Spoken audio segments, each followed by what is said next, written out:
अस्सलाम वालेकुम सामीन 10 सफ़रुल-मुज़फ़्फ़र की तारीख़ शुरू हो चुकी है। 15 अगस्त है। ख़बर का उन्वान है जंग बंदी मुज़ाकरात। आपको पता ही है कि पिछले तकरीबन 10 महीने से इसराइल लगातार अहले फ़िलिस्तीन पर जुल्म कर रहा है, मकानात सब बर्बाद तबाह कर दिए हैं।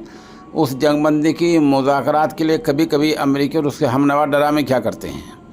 अब पता नहीं सही है क्या गलत है। अब फिर खबर आ रही है कि आज कतर की राजधानी दोहा में मिस्र, अमेरिका, इसराइल के नुमाइंदे और बिलवास्ता हमास के नुमाइंदे के दरमियान बातचीत हुई है और बातचीत अभी पाए तकमील को नहीं पहुंची है, बल्कि बातचीत चल रही है। अगले 1-2 दिन तक बातचीत जारी रह सकती है।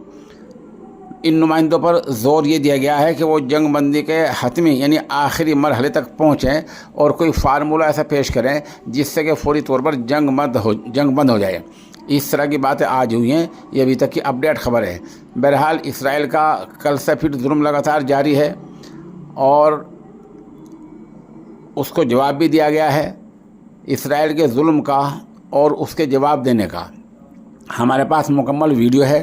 यहाँ यूट्यूब की गाइडलाइन की वजह से नहीं डाल रहे हैं। चंद मिनट बाद हमारे ऑनलाइन दस्तक डेली पर मुकम्मल वीडियो जुल्म की भी और जवाब की भी दोनों वीडियो मुकम्मल आपकी खिदमत में पेश की जाएंगी। आप दस्तक डेली ऑनलाइन पर जाएं। अगर वहाँ नहीं मिलती है तो मेरे नंबर 96 27 70 90 14 पर रब्ता कर लें।